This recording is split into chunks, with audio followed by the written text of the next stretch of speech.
All right. Oh, All right, okay, I'll stand way up.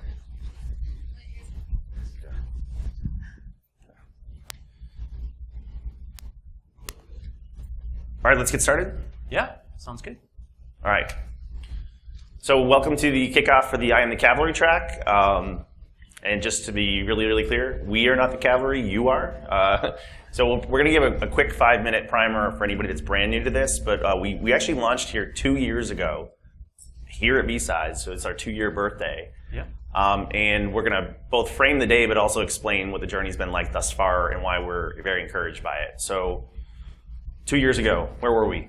Yeah, I mean, I think, a little historical piece, it started with a lot of conversations between Josh and I.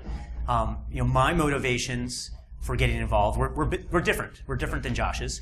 My motivations for having these conversations and starting to talk about this had a lot to do with the criminalization of security research. Okay. It was where my motivation started, and then it shifted to having conversations and talking about human life and public safety. Yeah. Yeah. So just as a short introduction, 2 years ago we were finally motivated enough that what we saw was the problem statement that kind of unified us was that our dependence on connected technology was growing a lot faster than our ability to secure it. More specifically in areas that affected public safety and human life. So automobiles, maybe you saw those in the news recently, medical device hacking, critical infrastructure, the Internet of Everything basically being the Internet of hackable things. So what kind of unified us, whether it was my research on Anonymous or his juice cleanse nightmares about how we were going to have to get licenses to be security researchers or programmers, or that we might increasingly criminalize this like we've seen in France and Germany and in South America, and even domestically there's things like Wassenaar and whatnot. In fact, right now, Jen Ellis is talking about a lot of the laws that threaten, if they're implemented incorrectly, they really threaten our profession and our hobby and what we do in a way that would not be so good for public safety. So initially when we launched, we said we wanted to address issues that affected body, mind, and soul. Body was the public safety issue. Mind was the increased criminalization of security talent. And soul was the mashup between civil liberties and cyber. And yes, we're going to say cyber a lot here because the people we're speaking to, that's the words that they use, right? And cyber's on the news every single night. And Congress critters use the word cyber. And part of being a good ambassador and the heart and soul of the cavalry movement is to be an ambassador. If you go to France, you don't speak in English. It's, you want to learn the language, learn the customs. You want to have the empathy to meet them more than halfway and find some common ground. So the idea behind the cavalry is we had looked high and deep as far as we could. We got pretty far along in our careers. We found the adults in Washington. We found the adults in Europe. And what we realized is the cavalry isn't coming. No one's coming to save us. For things like this, we are the voice of reason. We're the voice of technical literacy. And if we don't try to do some things and experiment and fail fast and iterate, then we're just going to be screaming in the darkness and talking amongst ourselves in the echo chamber. So while I have deep love for both of the debaters on the keynote stage, that cynicism isn't solving anything. And finding more and more 0 days isn't really changing the incentive structure within which we find ourselves. So the cavalry was really just a personal statement that you would make, that you're going to try something, and you're going to try to raise the conversation, get outside the echo chamber, and be that voice of reason. So we deliberately targeted public policymakers, the general public, and those 4 industries. Very quickly, though, Bo, who wasn't even at our launch because he was presenting opposite of us, really jumped in head first. What was your introduction? Motivation. Yeah, so I kind of got introduced to Josh over some Yamazaki. Yamazaki, yeah. In the speaker room that day, and really my motivation was just I saw that we have the ability to change things, to make things better, now more so than ever. And so taking that instinct and putting it into action, I saw a lot of promise in what some of the security community had done, and this being one of the leading efforts, as well as some of the things that a bunch of other people were talking about. So the ability to actually influence change and to be effective, to not just continually be frustrated and banging our heads against the wall because we couldn't find that better way. Yeah. Yeah. I guess I was going to say we introduced on that first day a concept that we called fuzzing the chain of influence, which sort of goes back to you saying we're going to try, we're going to fail, we're going to keep trying, we're going to keep failing, and then we're going to find ways to influence the right people and get the right people motivated. And I think that's still true today. And we'll talk about some of the things we've been working on, but. So you'll see throughout the day, we're going to have a couple different chunks on the agenda. We're going to have Karen, who's been really passionate, enthusiastic person willing to try to fuzz that chain of influence and be a good voice and be a good ambassador. We're also going to have a focus on duocracy. So Chris Nickerson, Tim Krabeck, Bo, and Todd Beardsley from the Metasploit Project. We're going to talk about how do you actually lead volunteer stuff, because our culture generally doesn't like to be joiners, right? We're very solo actors. We don't like to do things in groups. So how do you actually get progress and tangible results in a duocracy? We're also going to have quite a bit of update on our progress with medical. And we've had some pretty stunning breakthroughs recently on making medical devices safer by working with the right stakeholders in the government, in the medical field, the right white hats at the right time, pulling in Katie Mazuris and others for the ISO coordinated disclosure type stuff. So we're going to give an update on that later today. We'll also have had probably the most impact on the automotive industry. And while we didn't have a sexy video on Wired, we have built really serious trust relationships with these guys, and we have a few things to announce on that front this afternoon. But one of the things we want to do is show some of our progress. We'll probably get to that in 1 or 2 minutes here. I had some things I was going to say today. I'm going to change my mind a little bit after having a fairly cynical dinner with lots of really good researchers that just have convinced themselves that nothing's going to work. And I think maybe one of the defining characteristics of this, and Katie Mazuris was the one who put it in our heads in the first place, it's not our technical skill that's making this thing work. It's our empathy. And I thought I was born without it, right? It's not the kind of trait you would think would be useful here. But she basically said, Josh, if we want to change the world, we have to change ourselves first. And we're really defeatist, we're really negative, we look for what's wrong with something. If we're going to be effective teammates, we need to build those muscles. And the further we get into this experiment, 2 years later, every single thing that's worked has been because we looked for what was right with something. And we used the language of the target that we were speaking to, whether it was Congress critters, the FDA, the device manufacturer. You know, they have similar goals to you, they just have different experiences than you. And I think the heart and soul here is when you see a coordinated disclosure policy come out from United, most of our friends pointed out everything wrong with the United disclosure policy. Instead of saying they're going to crawl and then walk and then run, and what we should do is celebrate it anytime someone says, we're not going to sue researchers who test stuff and report to us. We want to start that learning curve. And what isn't seen, because we don't get the headlines, and I don't mean to be negative here, but for a moment, what isn't seen is the treatment that United received from our friends mocking their coordinated disclosure policy got a different airline to decide not to do one. Right? Because these guys they're putting a little baby toe in the water to see, maybe we'll just let people hack our website. And when their toe got bit off by vicious piranhas, who would ever get into the water, right? So I'm not trying to judge us. I think the idea here is, for this to work, it's not so much our technical prowess in our 0 days. It's our willingness to be a helping hand instead of a pointing finger. It's our focus on future success instead of past failure. It's coming with an open heart to be a teammate instead of being someone telling them what they're doing wrong. It's encouraging the good choices they make so they start a journey. And what we want to do is, if you look at Microsoft, it took them from, probably 15 years for their mean time to enlightenment. They used to, our friends used to frame their letter on their wall saying, here's the threat I got from Microsoft Legal about the bug I was going to report. And now they have Blue Hat, and they have 6-figure cash prizes, and they treasure the collaboration. They need it. Their software development teams depend upon collaboration with third parties. If that was a mean time to enlightenment of 15 years, we really need and want to compress that to 3 to 5 years for auto and medical and things like that. So I would just encourage you for the next couple months, and the fact that you're in this room probably means you have a better attitude, but there's plenty of things these guys are going to do wrong on their learning curve, but this is year 1 of their learning curve. And what we found is when we're patient with them, and when we engage them, we get invited in. We'll do a full-day workshop with the Food and Drug Administration 2 weeks ago? They'll have us asking questions. We'll accelerate their learning curve. We'll understand why they're stuck and they can't do X, Y, Z like we want them to, but we'll find out they can do A, B, C instead.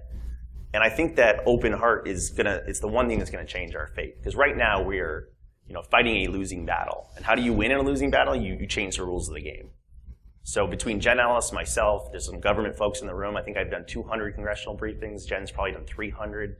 And we've gotten to the point now, and you're going to hear about this later in the car and medical thing, but the committees that are asking and forming law for automotive cyber safety are basing a lot of their questions and source material on the 5-star that we launched 1 year ago.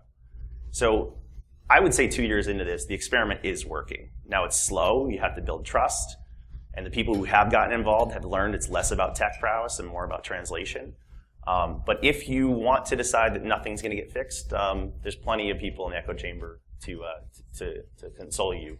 If you want to try some new things and you want to build some of those soft skills, we're finally seeing the fruits of that, and we have a couple surprises peppered throughout the day. One of those surprises is right now. Right.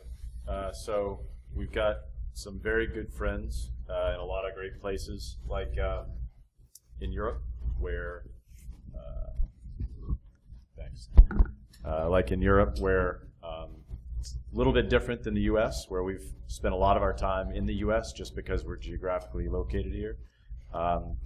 We've been able to take kind of a different tack. In Europe, we've had some really good outreach, thanks to folks like Klaus and others who have really picked up the idea that we can get safer sooner. And one of those is a company called Draeger. And this is a quick video. We pre-recorded this because we know the demo gods being what they are, we can't count on any live demonstration over Skype. So this is Maybe say just a quick film. Who is Draeger? Yeah, so they'll introduce Draeger. Draeger's a large medical device manufacturer over in Europe. They do a lot of other things as well as medical devices. So I'll let Hans introduce himself and Draeger in this short video.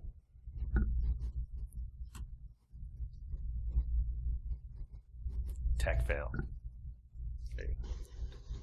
Hey guys, I'm Hannes Molsen, the Product Security Manager of Draeger, and thereby responsible for maintaining and improving the security of our medical products. We are a 125-year-old family company from Lübeck, Germany, with nearly 14,000 employees, creating technology for life. If you think you haven't heard of us, you still might have seen us, for example, in hospitals with our ventilators, monitoring solutions, or anesthesia machines, or you might have seen our oxygen tanks and masks being worn by firefighters, or Marines using our diving equipment. Whenever it comes to compressed air, you are very likely to come across our products. Customers, users, operators, and patients that are connected to our devices, they literally entrust their lives to our products, which is why their safety is one of our top priorities. People get used to interconnected devices in their everyday life really fast. Their demand for smart appliances grows way faster than their need for security. It is important to make sure that our devices and systems are hardened enough to withstand a connected environment. Josh will instantly replace connected with exposed, so to stay with this term, exposing them adds a whole new class of threats. In the past, it was just the device in a closed environment. Adversaries needed physical access to hack the device. This in turn means when a device was hacked, it was a targeted attack against that particular device. Now this changes when we start to interconnect all those devices, maybe over a hospital network. By exposing them, they appear in port scans. They can become subject to several forms of collateral damage, be it from malware like CryptoLocker, by automated scripts to run mining operations, cryptocurrency mining operations for example, or just the average computer virus.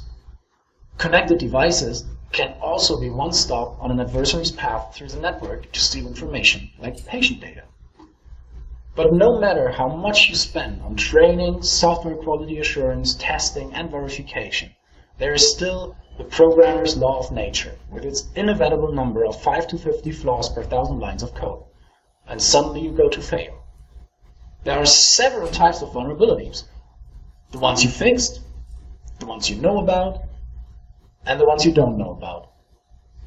But the worst kind of vulnerability are those that you don't know about, but others do.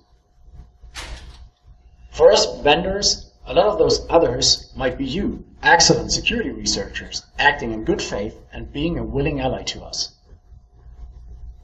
At Draeger, we would like to make it easy for you guys to reach us, which is why we are preparing a coordinated disclosure statement. The statement is in its review process right now, and in addition to internal feedback, we are also getting very valuable feedback from the security community, for example from Bo Woods.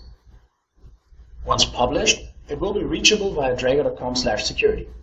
It gives you the contact email address, which is product-security@draeger.com, together with our PGP public key so that you can encrypt the sensitive information that you send to us.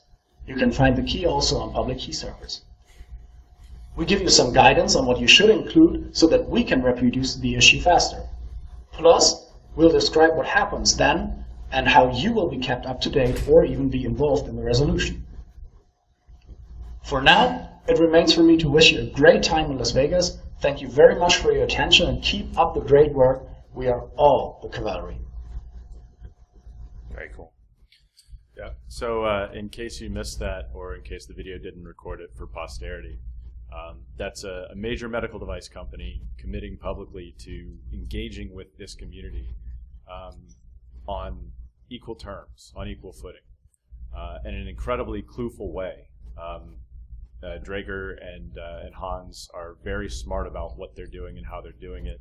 They're very plugged into the security research community, and some of the work from some of the people in this room have inspired them to be better. So that's another commentary on everyone in this room being part of getting things safer sooner. Yeah, so, I mean, if you have worked in the medical device field, their legal teams and their PR teams are very close, just like in the automotive industry, just like the airline industry. So we've basically found a really clueful, passionate hacker teammate in pretty much every one of these organizations, desperately trying to do the right thing. And one of the things that I really liked about Hans was he tracked the Cavalry stream, he tracked the 5-star automotive cyber safety framework, which is designed for cars but also meant for medical. And he's changing his program every time there's some positive press. He uses that as internal collateral to do what he always wanted to do in the first place. And there's people in this room at other medical device companies. If you know Mike Murray, he quit his own company he started to go work inside GE Medical to make things safer sooner from the inside. And he's been slowly adding people like Joe Sicoli and other hackers to his staff to work on the inside. So I think this idea that these industries are clueless isn't really the case. What you have is really smart people trying to do the right thing who needed teammates on the outside. And if you ready your heart for it, and if you get engaged, there's plenty of injection points for these things. There's also typically plenty of job opportunities to maybe stop being whatever we're doing here and getting upset with it and maybe go inside and fix it. So I'm super encouraged that this is typically something they won't want to do, but we're hoping other companies now follow suit and add a coordinated disclosure policy. And when you go read it, if there's things wrong with it, we will quietly work with them to grow and mature it. But please praise its existence, because the alternative is a legal and adversarial tone with these companies. So we're a little short on time for the opening ceremony, about 5 minutes left, if I recall. Is that correct? Yeah, about 5 minutes of speaking, and then we can throw it open for Q&A. Okay. So I was too long-winded before, but one thing I want to point out for people that didn't see it is 1 year ago on our birthday, we published a 5-star automotive cyber safety framework. And we're going to go into great detail on that later. But if you look past the word auto, there basically starts with premise 0 is that all systems fail. So we've been taking the attitude not of scaring people, just saying these things will fail. Whether it's accidents or adversaries, they will fail. So there are really 5 ready postures towards failure. The casual one I basically say is, tell us how you avoid failure. Tell us how you take help avoiding failure. Tell us how you notice and learn from failure. Tell us how you have a prompt and agile response to failure, and tell us how you contain and isolate failure. The more formal names are, what is your safety by design? So tell your customers how you do your SDL. Second one is, do you have a published coordinated disclosure policy? Say you will not sue third-party researchers acting in good faith, which is a form of insulation for us against things like DMCA and CFAA, civil suits. Number 3 is, do you have a black box to learn from failure? These guys were simultaneously screaming at us that there was no evidence of hacking.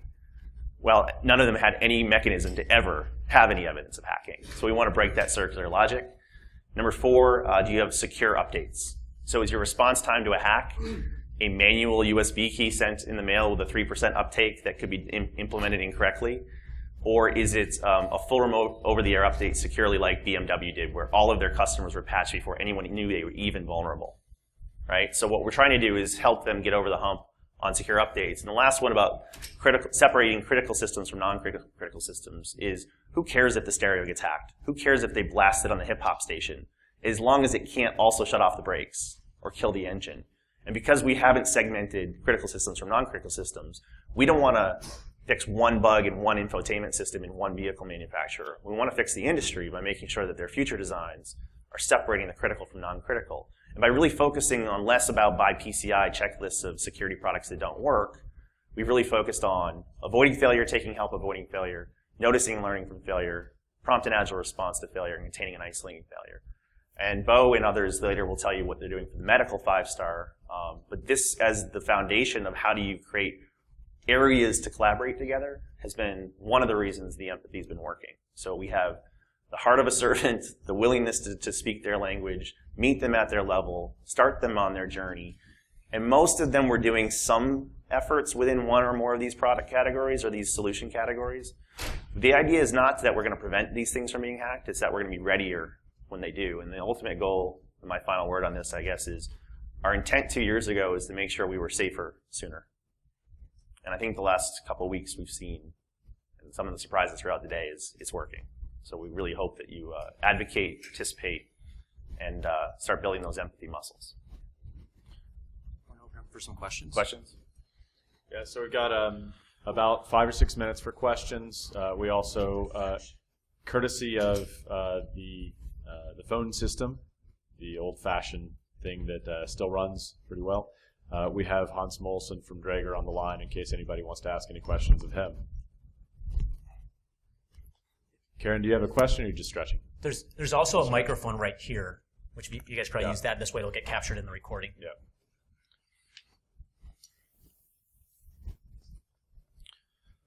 Hi. So a question about perhaps using the reputation of the people who are participating in order to support the vendor efforts. So right now, as far as I understand it from what I've read, it is done behind the scenes, like in direct work with the vendors.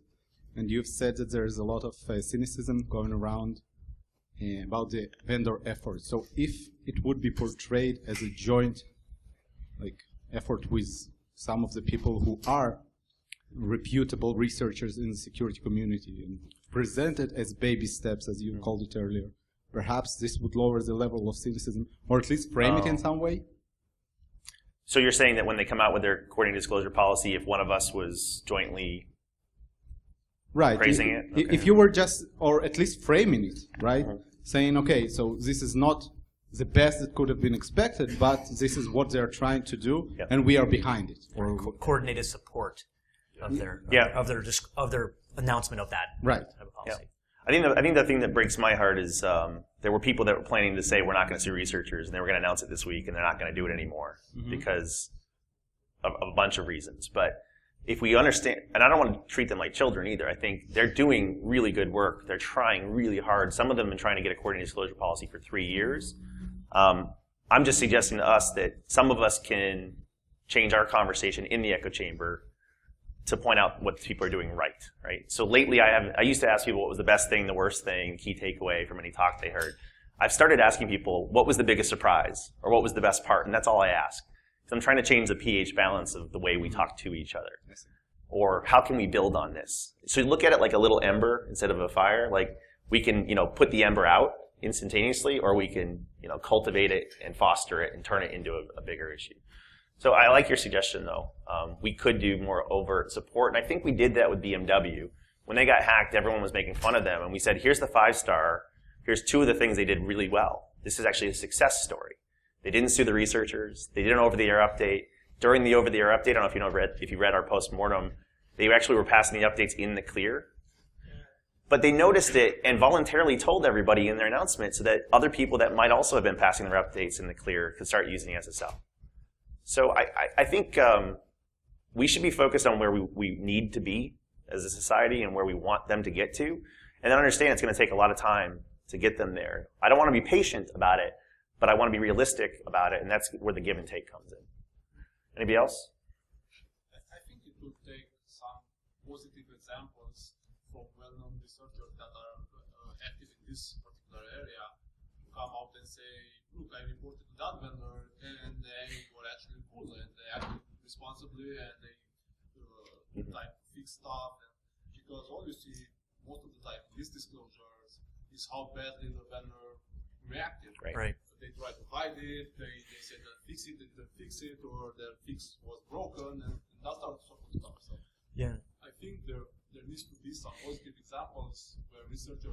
satisfied to some degree with the response they got from a particular vendor or some vendors. And that becomes, exactly, man. I think we need more of that. I think what researchers we know run up against is that many of these organizations are so immature in their handling of these things. This is the first time they've ever had a critical vulnerability reported. And so that's where more companies having the coordinated disclosure policy, we're going to be able to see those things. So the next time, Drago receives somebody follows that process and basically goes through and actually has some success, we should then highlight that and celebrate it, that this is a success. If someone was to submit it to a company that does not have one of those policies, that's where you hear the horror stories from. Yeah, I was asked a couple times, and my answer varies depending on the day they ask me, but I said, if you could only do 1 star, which star would you do? And I think it's the coordinated disclosure policy, because I think that changes the idea that researchers are a threat to researchers are somebody that can help us. And as they get more bug types, they'll start to get better pattern recognition. Because the Microsoft SDL is pretty darn good right now, and they still have a lot of bugs every Super Tuesday. So they went from the idea that people might find bugs to, oh wait, people are going to find the right bugs, we can prioritize the bugs, we can look for patterns of bugs, and it fueled a positive virtuous upward spiral. And I think once we can see they can start to see us as teammates and a valuable addition to their on-staff security team, that's probably the right thing, which is why I was so discouraged to see us scare away a few this year. I still think a few of them might come through, and that's why I'm extra thrilled with Drager here for taking a leadership stance. I think what's going to happen as well is the free market is going to see, wait, this company cares about security more than these ones. We're going to put our business there. So it's not simply passing laws like Rob Graham was poo-pooing, but we are actually working with several committees to make clueful, geek-designed policy changes as well that might actually make it easier to do the right thing. All right, I think Karen's up.